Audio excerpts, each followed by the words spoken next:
Et pour la poursuite du débat, je cède la parole à M. le député des Chutes-de-la-Chaudière. M. le député, à vous la parole. Merci, M. le Président. Il me fait plaisir de prendre la parole pour l'adoption du principe du projet de loi 100, loi modifiant diverses dispositions législatives concernant principalement les services de transport en taxi. Vous savez, M. le Président, je suis ici depuis un certain nombre d'années et pour moi, lorsque je prends la parole pour les citoyens qui m'ont donné le privilège d'être ici. Et tantôt, la députée de Montarville disait qu'il y avait des témoignages sur un site qui a été créé par la Coalition Avenir Québec. Moi, mes témoignages, je vais avoir 3 témoignages. C'est des gens qui ont écrit à la commission parlementaire. Je suis allé sur le site du greffier, que vous connaissez, que les gens ne connaissent pas, là. Et j'ai sorti 3 témoignages, là. Un de personnes de Montréal, de Québec, et quelqu'un des régions aussi, qui dit qu'il y a un impact dans un petit village. Tantôt, vous allez voir aussi. Et aussi, je vais reprendre certains textes de chroniqueurs, de gens, de représentants d'affaires. Et si j'ai le temps, je vais reprendre des commentaires aussi de notre premier ministre, qui est dur à suivre, mais en tout cas, je vais les reprendre à la fin si j'ai le temps, parce qu'ils sont connus, on les répète souvent. Donc, Monsieur le Président, nous sommes à quelques jours de l'ajournement de nos travaux et le ministre des Transports n'a rien de plus productif et de positif à proposer qu'un statu quo. Avec le dépôt d'un projet de loi rétrograde sur le transport par taxi, et le ministre demeure complètement fermé à l'idée d'ouvrir la porte au modèle Uber. Avec le projet de loi 100, le gouvernement libéral envoie un message clair, très clair. C'est qu'au final, le consommateur qui ressort grand perdant dans son libre choix. Pourtant, Monsieur le Président, Uber a fait ses preuves et représente une alternative sécuritaire, efficace et abordable pour de nombreux utilisateurs qui privilégient ce mode de covoiturage. À ce propos, Monsieur le Président, je vais vous lire le témoignage d'un citoyen pour qui Uber représente un moyen économique. Il s'agit de M. Simon-Pierre Poulain de Montréal, qui est un jeune étudiant. Il dit tout simplement « En raison de ma situation financière plutôt précaire, le coût prohibitif du taxi ordinaire me contraint à utiliser leur service qu'en cas très exceptionnel, voire jamais.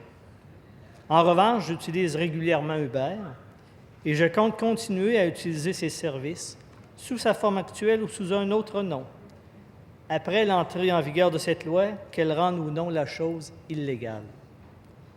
Après une fête bien arrosée chez des amis, par exemple, je fais confiance à Uber pour me ramener chez moi et j'ai d'ailleurs toujours eu un service impeccable avec eux. À mon avis, et en me fondant sur mon expérience personnelle, Uber ne vole pas une part de marché au taxi. Elle crée en réalité une nouvelle tranche de consommateurs plus jeunes et plus branchés comme moi. Je vous écris aussi parce que je suis insatisfait de la façon dont ce projet de loi est rédigé.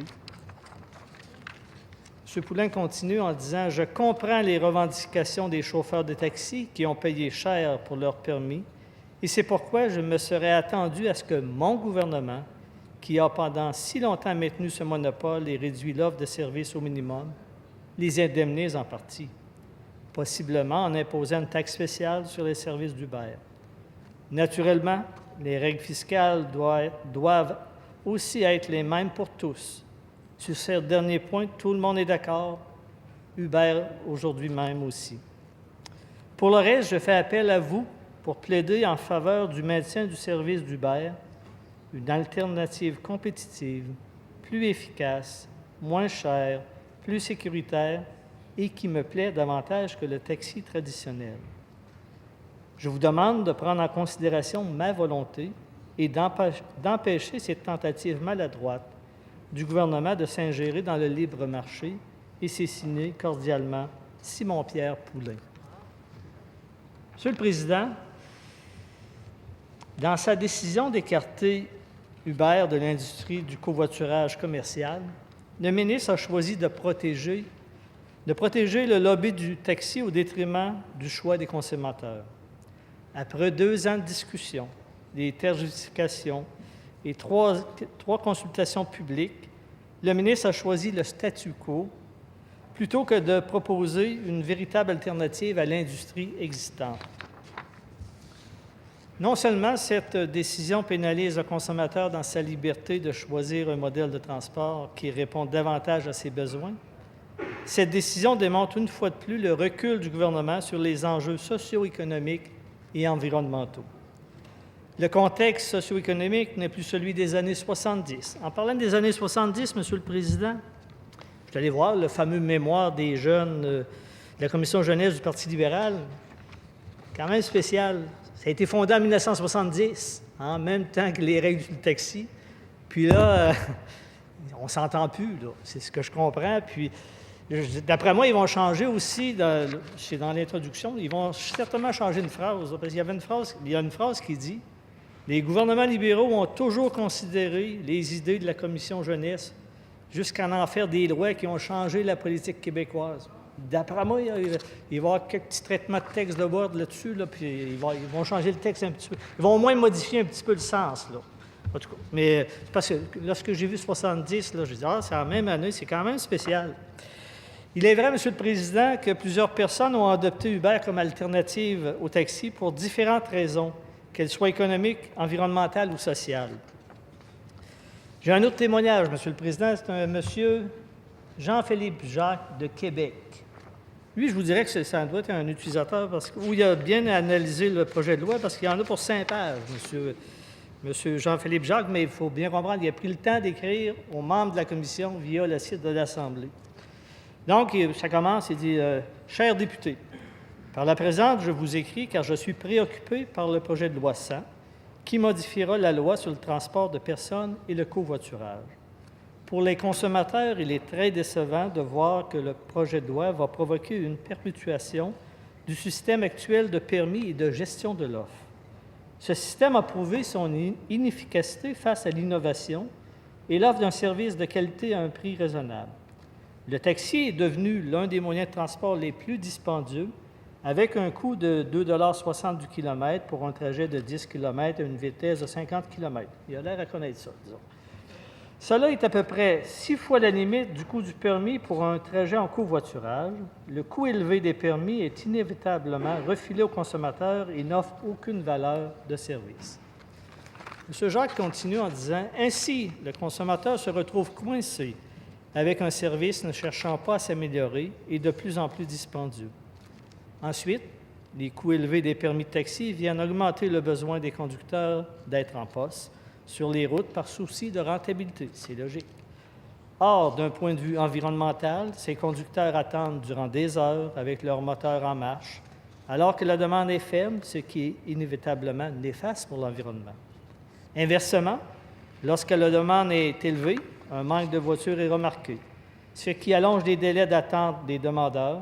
Cela est provoqué par l'offre de voitures limitée en raison du nombre restreint de permis en circulation. Bref, le système actuel de permis rend l'offre rigide tout en ayant un impact négatif sur le service offert et sur l'environnement. Le Québec doit quitter à moyen terme ce système néfaste. Le ministre l'a dit lui-même. Dans sa forme actuelle, le projet de loi va certainement nuire au développement du covoiturage et par le fait même à la mobilité durable et à l'entraide sociale. Des mesures punitives trop sévères se rapprochant des peines pour conduite avec faculté affaiblie vont certainement décourager les propriétaires de véhicules qui n'offriront plus de covoiturage, par crainte de charger aux utilisateurs $1 en trop et de se voir saisir leur véhicule, leur permis de conduire et de devoir payer des milliers de dollars en amende. L'objectif du projet de loi devrait être de faciliter et d'encourager le covoiturage pour désengorger les routes et pour réduire les émissions de CO2. Cependant, nous sommes clairement bien loin de cet objectif. De partager, un instant, Monsieur le Président,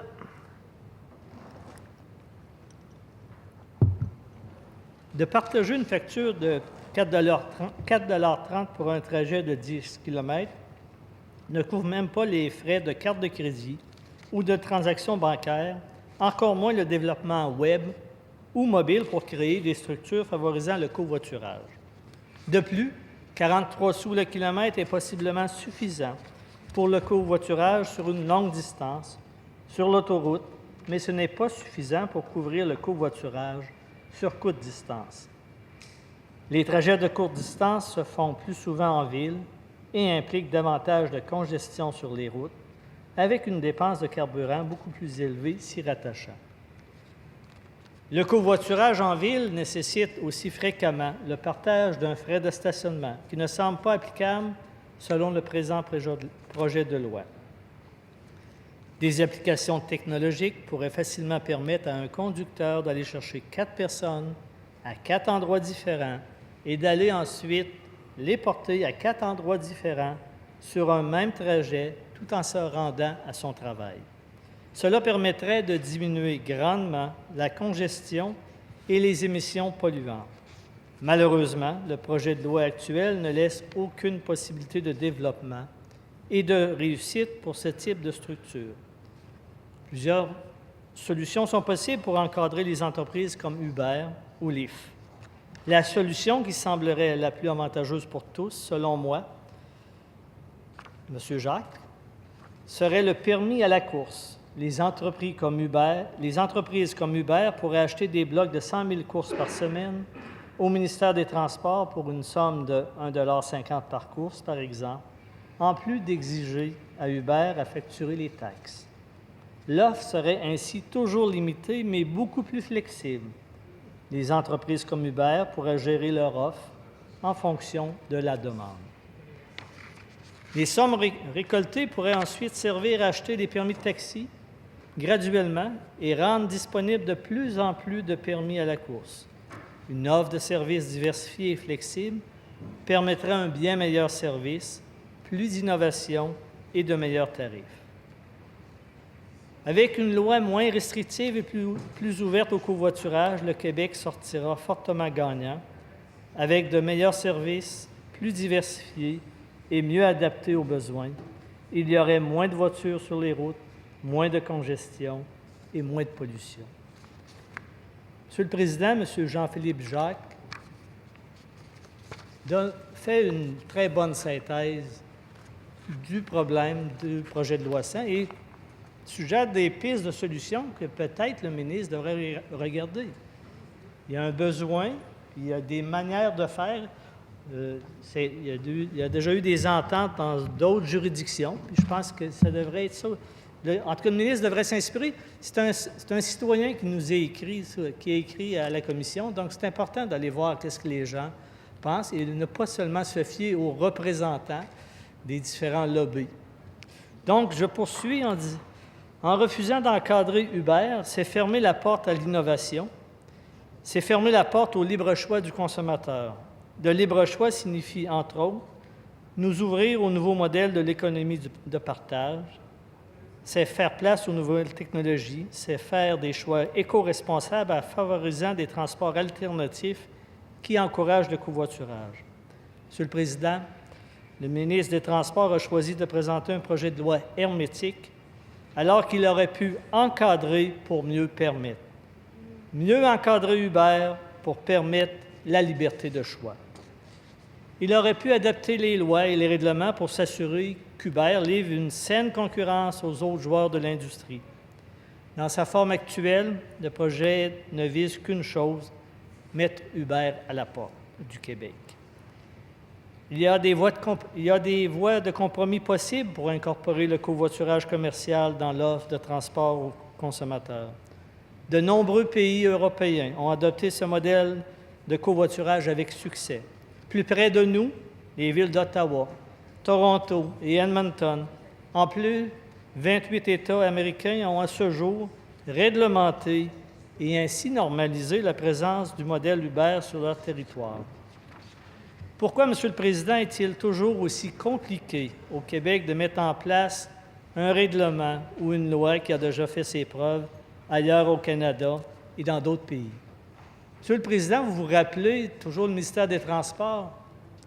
Au Québec, tourner à droite sur un feu rouge, le citoyen ne peut pas décider. Il ne peut pas décider s'il peut le faire d'une façon sécuritaire. Au Québec, on est tellement particulier qu'on est la seule juridiction qui à penser, à encadrer les conducteurs pour s'assurer qu'elle a tourné de façon sécuritaire sur un coin de rue. C'est quand même spécial. Puis c'est encore le ministère des Transports. C'est ça que...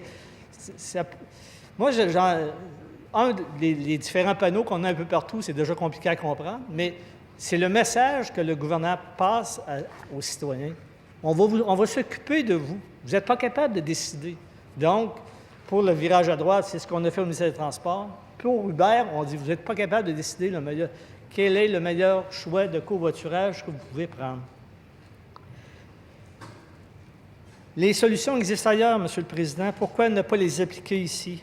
Le ministre des Transports doit retirer le projet de loi 100 et proposer un nouveau modèle de projet de loi qui ouvre la porte à une saine cohabitation entre l'industrie du taxi traditionnel et les modèles alternatifs. Cela signifie de travailler sur deux fronts, c'est-à-dire imposer un cadre administratif plus sévère à Uber, comme l'obligation de payer les taxes et les impôts, évidemment, et d'alléger le fardeau administratif imposé aux chauffeurs de taxi.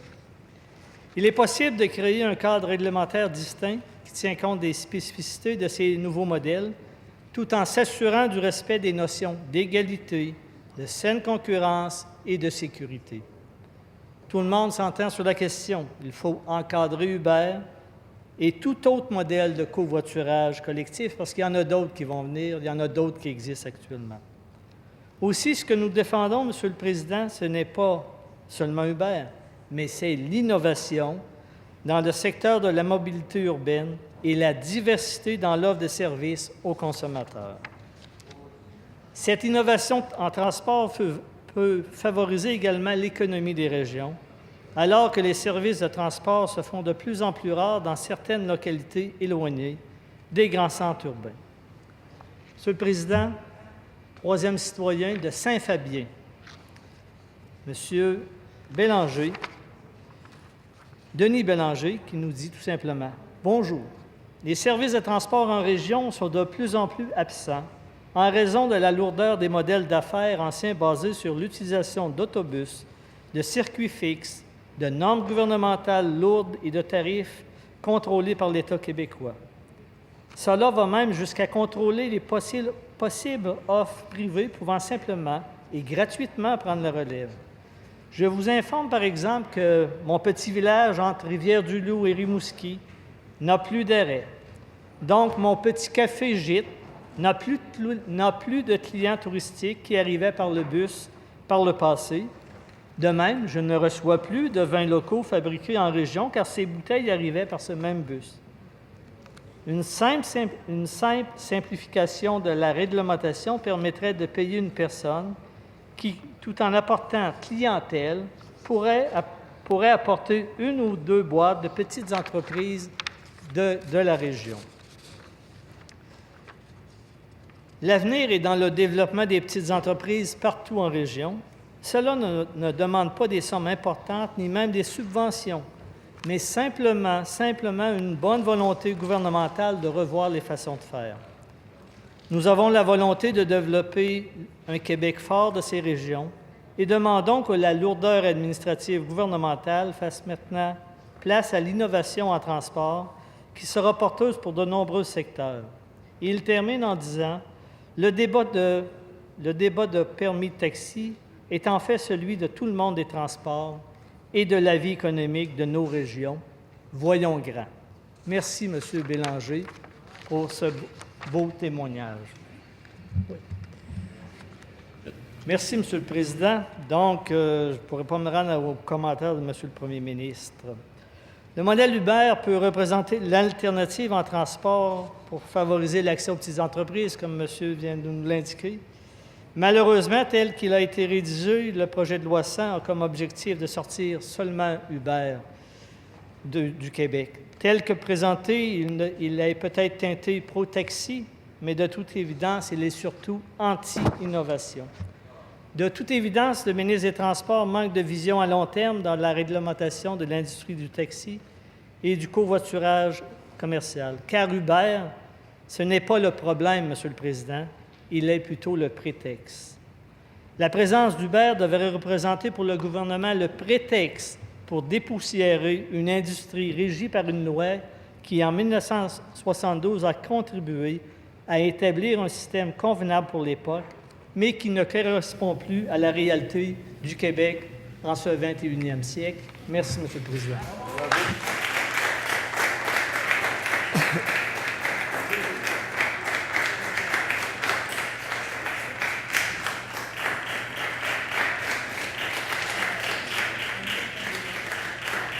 Alors, je vous remercie, M. le député de Chutes-la-Chaudière.